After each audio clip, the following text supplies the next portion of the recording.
Johnson. Okay.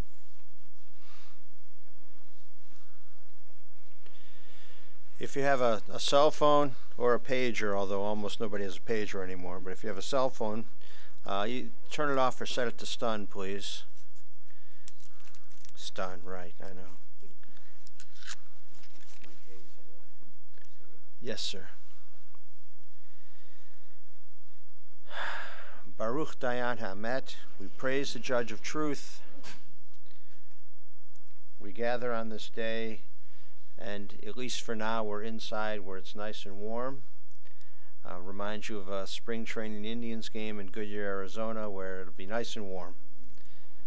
But so when we get to the cemetery, it's usually brief. It will be a little more brief, if that's okay, because it is, well, you know, it's cold and windy. And we gather to celebrate the life of your dear Sylvia. As we all know, when a loved one passes, it's a sadness. But in this case especially, it's also a celebration. It's not a tragedy by any sense. 102 years, I mean, just wonderful. Begin with Psalm 121. Esai enai el haharim me'ayin yavo Ezri. Ezri me'im Adonai oseh shamayim va'aretz. Al yiten lamot raglecha, al yanum shomrecha. Hine lo yanum v'lo yishan shomer Yisrael. Adonai shomrecha, Adonai tzilcha al yad yaminecha. Yomam hashemesh lo yakeka v'yarech b'layla. Adonai yishmarcha mikol ra yishmor et nafshecha. Adonai yishmar tzilcha v'uecha me'ata v'ad olam. I lift my eyes to the mountains. From whence cometh my help? My help comes from the Lord, maker of heaven and earth. The Lord will not let your foot give way. Your protector will not slumber. See, the protector of Israel neither slumbers nor sleeps. The Lord is your guardian. He is your protection at your right hand. The sun will not strike you by day, nor the moon by night. The Lord will guard you from all harm. He will guard your soul, your going and your coming, now and forever.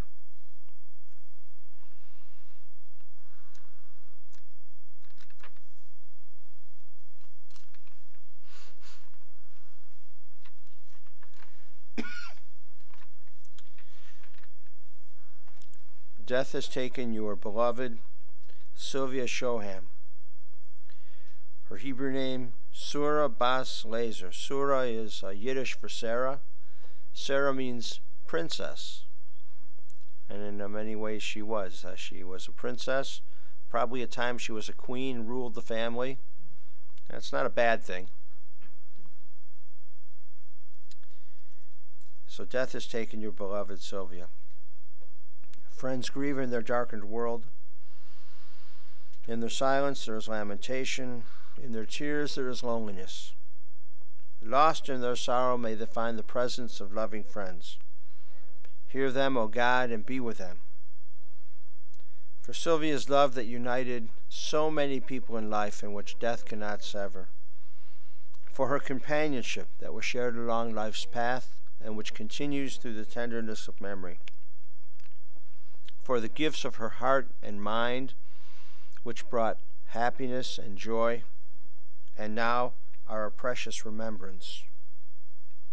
For all of these and more, we give our thanks to God. It is a time of sadness, a time of grief.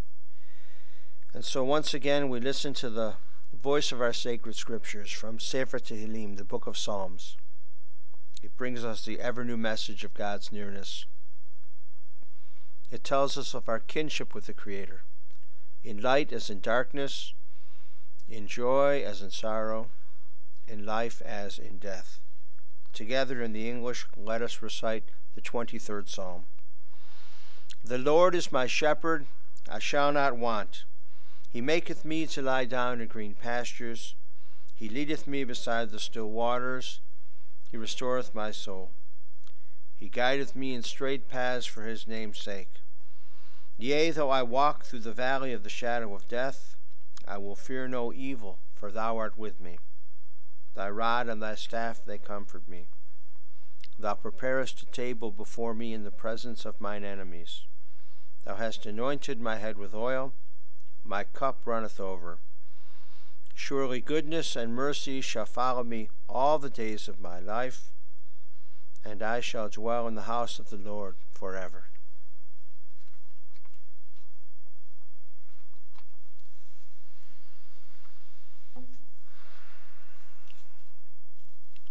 We gathered to fulfill the solemn obligation of paying our respects to the memory of your dear Sylvia. This assembly of friends and loved ones is a comfort and a support, considering how long she graced this earth. This passing is a bit of sadness, and much more, it would seem, a celebration of a life so well lived and blessed with family and blessed with great length. As her children spoke of her, they mentioned, Michael mentioned Rosh Hashanah, Robin mentioned taking her to Yom Kippur services, and it was a reminder of a midrash on Yom Kippur. In the Talmud, in Tractate Yoma, we learn that when the high priest would go into the Holy of Holies on Yom Kippur, when it stood of Solomon's temple, right there on the Temple Mount in Jerusalem, that the high priest would offer prayers on behalf of himself, that he would be worthy to represent the congregation and be cleansed of his transgressions. Then the high priest would offer prayers on behalf of his family, that they be cleansed of their transgressions. Then the high priest would offer prayers on behalf of the whole Israelite community, because as a people we're kvetchers, we kvetch a lot. And sometimes we don't behave as well as we should. And so the high priest would pray that our people would be cleansed of our transgressions. And then the Talmud says that he would bring out a scroll, Torah scroll, and that he would read a brief section from the scroll. It didn't say which section he read, so he probably would read a different section each year until he determined which exact section he wanted to read. But it would say he read a brief section, and then he would say, "Far more than I have read to you is written therein." And so it is the life of your dear mother. Far more than I can say and describe in words is your dear Sylvia. The love you feel for her, you express by your spoken and unspoken remembrances. By your laughter and your tears, you extol her virtues and her qualities. Sylvia was born August 14th, 1915, which means that she actually saw each year for more than 100 years. I mean, usually people say, oh, it was born, but she saw every year for 100 plus years, every year. Her parents of blessed memory, Louis and Clara Ginsburg. She was one of 3 children, and she was the middle child. Philip of blessed memory, Sylvia of blessed memory, and Herbie of blessed memory. Her husband Abraham. We figured that they were probably married, well, they were married August 18th, but we figured they were probably married 1940. And when Abraham passed away in 1976, that would have made 36 years. He died young, at the age of 64. She almost doubled him. Really? Well, not really almost doubled him, but I mean, it's a lot of extra years. She never remarried. She must have loved him very much. They were blessed with 2 children, 4 grandchildren, 3 great-grandchildren. If I make a mistake, you'll just correct me. Michael's wife Cindy, Robin, her husband Archie, and the grandchildren, Alicia, her husband Ryan, Vincent, his wife Virginia, Adam, and Lindsay, and great-grandchildren Stephanie, Olivia, and Kayla. Is that everybody? All right, good. Because if you miss somebody, you want to do it on purpose. You don't want to, miss somebody unintentionally. You make sure you really miss somebody on purpose. Michael, you said she made it on her own after Dad died. And, she was very independent until the age of 98. She invested her money, and she invested it wisely. She lived in a group home until she passed away. She quit working at Dillard's at the age of 79. She quit working at Dillard's because they wanted her to work nights. I don't know what they were thinking. I mean, if somebody's worked that long, you want them to work days and talk to people, not nights. She stood on her feet all those years, and working kept her young and alert. Before working at Dillard's, she was at the Oxford shop at Van Aken Shopping Center. She was a strong person, strong-willed, and she was giving, and she was very loving. Michael said, I used to take her shopping every week at Mark's. She had a good sense of humor. She read a lot. She never missed a tribe game. She drove her car until she was 92 years old. What kind of car? Taurus. A Taurus? Ford Taurus. Ford Taurus? She must have had look, if you're 92, you have had a lot of cars while you're driving until you're 92. Ford Taurus? That's good. Michael said she never forgot anybody's birthday. Ever. And he said she liked Rosh Hashanah. And finally a staph infection did her in. Yeah, those infections are particularly wicked. Really are. Robin, you recalled of your dear mother. We were so blessed to have her for so long. And she lived in Schnerman House for over 20 years, and she loved it there.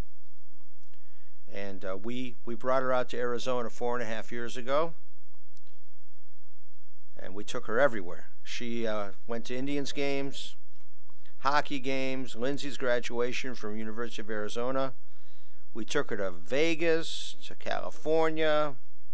She is in her Indians wrap, right? She's wrapped in her Indians wrap. That's a tribe fan.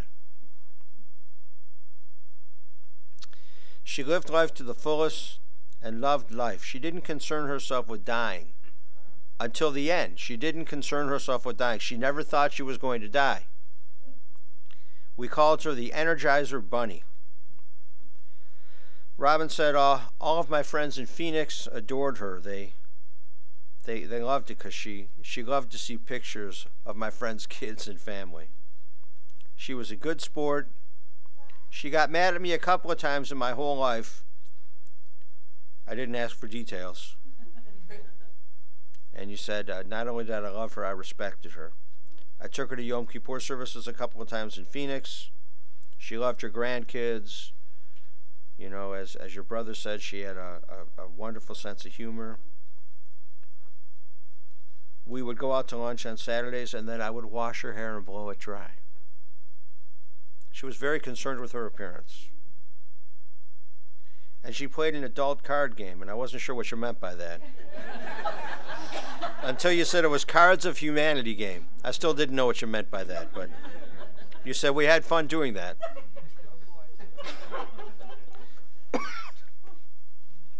Her mother, Clara's family, came to America from Romania. And Mom and Dad met at a Jewish dance in New York City. After Dad died, she went to Israel, and that was the trip of a lifetime. She loved that trip. And as mentioned before, she's wrapped in the wrap that the two of you gave her. Last year. Yeah, last year, right. One time we took her to a tribe game in Phoenix. It was spring training. They were playing the Arizona Diamondbacks for her 100th birthday, and they put her on the Jumbotron. That's got to be a thrill. we had a birthday party, and oh no, it wouldn't have been spring training because it was August. Was it in August? It was August. Oh, yeah, so it was a real game in August. Yeah. Well, not that spring training isn't real, but you know what I mean. It's a game that counted. Yeah. She got a letter from President Obama on being 100 years old, and the governor of Arizona. Her mind was good until the end. The blessing and the curse is that her mind was good until the end, so she was aware of what was happening. The blessing to have the mind, but the extra difficulty of realizing what's happening. And this past week, was it Wednesday morning? Wednesday morning, she breathed her last. And now there's no pain or deterioration. There's just rest and wholeness and peace. Her soul is returning to God and to be with the souls of her dear family and relatives and ancestors. We learn this from the book of Ecclesiastes, chapter 12, verse 7. The dust returns to the earth as it was. The spirit returns to God who gave it. Judaism believes in a time called Olam Haba, the world to come. It's not a place. This is a place. The cemetery is a place. Olam Haba is a time. It's an eternal time. And it's an entirely spiritual existence. And we believe God takes care of the souls of our loved ones. God will take care of our souls too. Judge them first and then take care of them. And so you will be with her again. However, based upon your mother's longevity, it will not be for a while. And God willing, it'll be good and in good health and for everyone. But you will be together again in the time of Olam Haba. The family has allowed us to send along a couple of prayer books in the casket, well-used prayer books in the casket. They actually are High Holy Days prayer books so that she can be part of Rosh Hashanah and Yom Kippur. And just as it's a mitzvah to escort the body of a loved one to its final resting place, so it's a mitzvah, a religious obligation to provide a respectful burial for holy books of our tradition. We give thanks for this gift of long life, this gift of very long life, as we consider the deeds the deeds of your dear Sylvia and her life. Be kinder and more thoughtful of others. Be more eager to help and serve others, and do these things in her loving memory. For only through the deeds we perform can the world be compensated for her loss. And so we conclude with words from the first chapter of the book of Job. Adonai Natan, v'Adonai Lakach, Yehi Shem Adonai Muvarach. The Lord hath given, the Lord hath taken away. Blessed be the name of the Lord.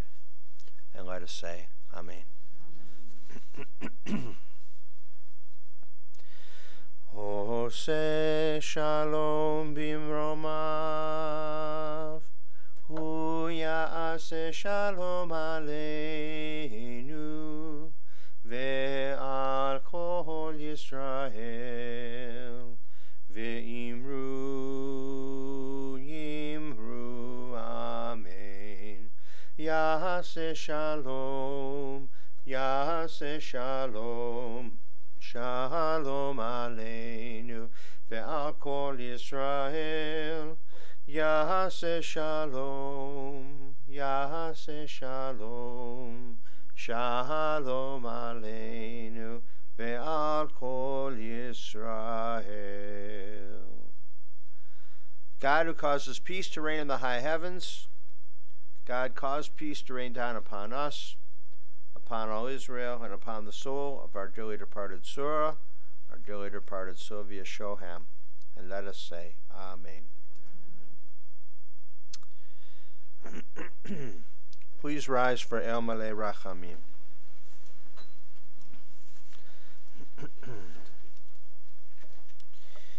Into your care, O God, we entrust the spirit of Sylvia Shoham. For you keep faith with your children in death as in life. Sustain us that we may meet with serenity the mysteries that lie ahead, knowing that when we walk through the valley of the shadow of death, you, O God, are with us, a loving friend in whom we put our trust. You are the light of our life, our hope in eternity. El male rachamim, shochen bamromim, hametzem nucha nechona, tachat kanfei hashchina, im kadoshim utohorim, kezohara ki amasirim, et nishmat Sura bat lezer shehalacha le'olama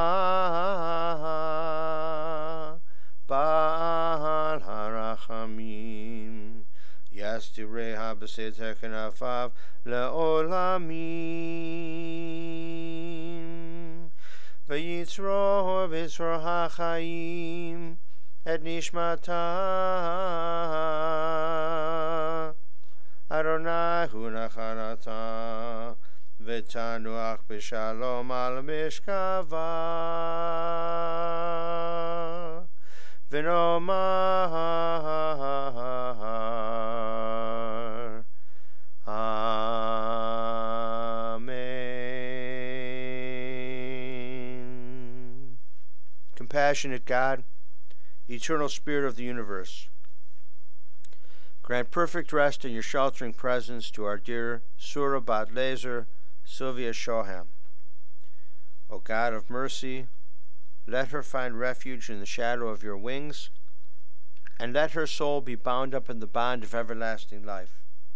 God is her inheritance.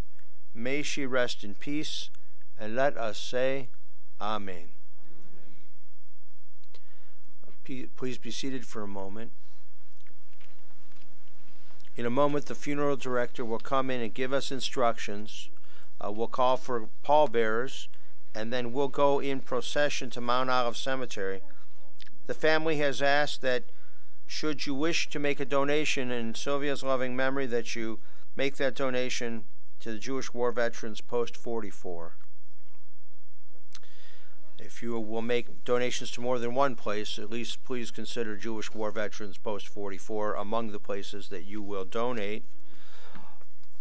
We will recite Kaddish for her for the next 4 Friday nights at Temple Israel Ner Tamid. Whether any family members can attend or not, we'll say Kaddish for her. And the religious school students need repetitions on the Kaddish. We'll say Kaddish for her for the next month on Sunday mornings and on Wednesday afternoon for Hebrew school, and it'll be a privilege for us to do so. You are very welcome. So we will receive instructions